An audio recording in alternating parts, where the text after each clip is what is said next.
তাহলে পলিটিক্যাল যত সব লিডার আছে যারা বিরোধী দল, যারা যারা গভর্নমেন্ট সিস্টেম, এদের এগেন্স্টে তো অনেক ষড়যন্ত্র দিতে পারতো এআই দিয়ে, তাই না? প্রথমে পয়েন্ট আসছে তাহলে যে আমাদের যে এক্স গভর্নমেন্ট পতন হইলো, তাতে এআই দিয়ে অনেক মন্ত্রী মিনিস্টারকে ফাঁসা দেওয়া যায়, আছে না? পাওয়া যায়। আচ্ছা, এখন বললেই তো হবে না, এআই দিয়ে ইন্টারন্যাশনালি এআই ভয়েস ক্লোনিং এ যদি করে কেউ, সেখানে ওটাও ডিটেক্ট করার জন্য আরেকটা ওয়েবসাইট আছে বা বিভিন্ন সফটওয়্যার আছে, ওটাও এআই ডিটেক্ট করে। মানে ইভেন যদি কেউ এআই দিয়ে একটা স্ক্রিপ্ট লেখে, এআই দিয়ে কোনো আর্টিকেল লেখে, সেটা হিউম্যান রাইটিং না এই রোবোটিক লেখে, ওটাও ডিটেক্ট করার জন্য আলাদা এআই আছে। তো ওরা করুন, চেক করুন, ওদের যদি দাবি করে এআই, তো ওটা চেক করুন, আপনারা আসেন চেক করেন, নো প্রবলেম।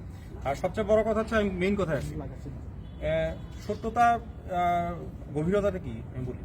দিয়ে তাইব ভাইয়ের প্রোডাকশন দিয়ে ভাই অনেক আগে পরিচিত, বাট যোগাযোগ নেই, সবার সাথে তো পরিচয় থাকেই, অনেকদিন যোগাযোগ নেই।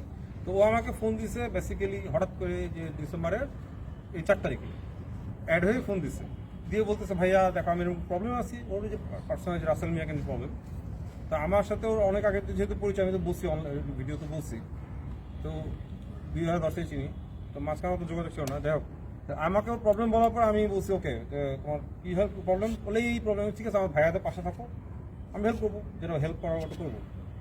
তবে একটু পরে সে নিজেই বলতেছে তোমাকে অনেক পছন্দ করি আমি, এই সেই প্রপোজাল শুরু করে দিল, এই প্রপোজালটা শুরু করলো। আচ্ছা, প্রপোজাল যদি শুরু করে আমি শুনতেছি, কারণ একটা মানুষকে তো হুট করে অপমান করা যায় না, মানে প্রপোজ দিতেই পারে, অপমান করা যায় না। তো আমি এরপর হঠাৎ করে দেখি এমনি বলতেছি, এর মধ্যে আমি বলছি তো তোমার যে লাইফে ভালো টাইম গেছে সেটা হচ্ছে তুমি রুমি রহমানকে বিয়ে করছো, that was a very good decision. এটি রুমি রহমান আসলে ভালো মানুষ ছিল, উনি ভালো ডিসিশন ছিল তোমার। এটা তো রেকর্ডিং আছে, আমি লাইভে দিচ্ছি, সবাই দেখছে আপনার হয়তো, যে আমার সাথে কথা বলছি, তোমার লাইফে বেস্ট পার্ট ছিল রুমি রহমানকে বিয়ে করছো। আর এই আশেপাশে যত পাত্র আসছে এগুলো কোনোটা আমার পছন্দ হয়নি, এই যে বলছিলাম। তারপর ও আমাকে বলে বসলো যে আসলে জানো রাসেলকে আমি কেন বিয়ে করছি, আসলে বিয়ে টাইপ আছে না, উনি তো আমার ভাই। এতে শুরু হলো, কত কনভারসেশন শুনছেন আপনারা। আচ্ছা, কনভারসেশনের প্রথম হইতে দেখবেন যে ডিএ টাইপের সব কিছু। আচ্ছা, ডিএ টাইপের ভাইয়ের প্রোডাকশনের নাম তো আমার জানার কথা না, জানিও না। ডিএ টাইপ ভাইয়ের যদি কিছু জানতে হয়, আমি জানি যে ডিএ টাইপ ভাইয়ের একটা সিনেমা আমি দেখছি, সেটা হচ্ছে ইসাকা। এটি আমি দেখছি, সত্যি কথা বলছি, আমি মুভিটা আমি দেখছি, ভালো লাগছে, কারণ এটা হিস্ট্রিক মুভি। এছাড়া আমি কিছু জানি ওনার প্রোডাকশন কি পার্সন হিসেবে চিনি। তা বলছে ডিএ টাইপের এই প্রোডাকশনের সব কিছু আমি দায়িত্ব আছি, অডিও তত্ত্ব শুনছেন।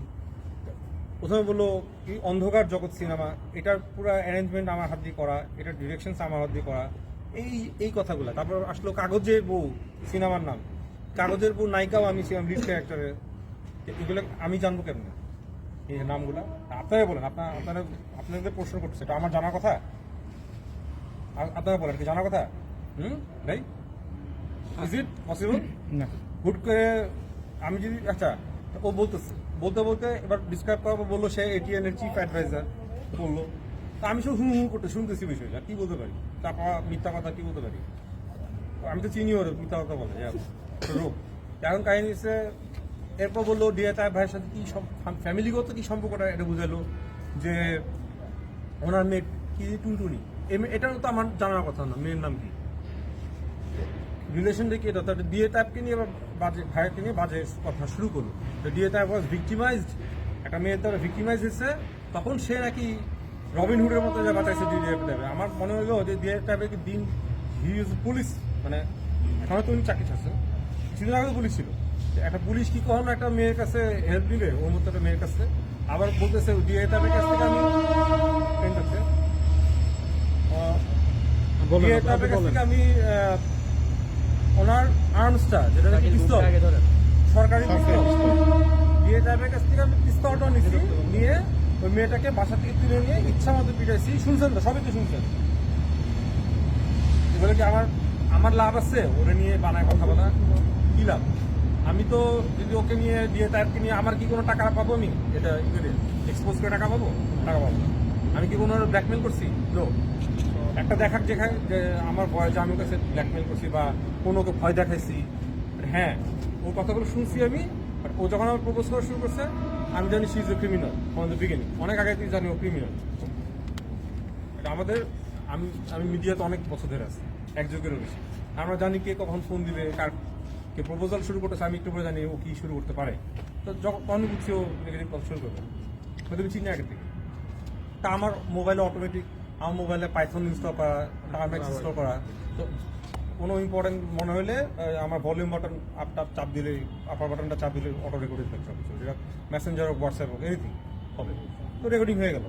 তা কথাটা আমি কেটে দিচ্ছি, কিন্তু অনেক বড় কথা, পারিবারিক কথা, দুই ভাইয়ের গল্প, পুরো পরিবারকে চলায় সে, তো এগুলো কি আমি কি এআই দিবা না? তো is it possible? Not possible. Sunny ভাই, একটা প্রশ্ন এখানে করি, সেটা হচ্ছে যে গতকালকে আমরা যে অডিওটা শুনলাম, এইটা কি একটু বলবেন যে আসলে এই অডিওটা কবে রেকর্ড করা, এই ঘটনাটি কবে? ডিসেম্বরের 4 তারিখে। ডিসেম্বরের 4 তারিখে একটা, আর একটা হচ্ছে আমি বকা দিচ্ছি যেটা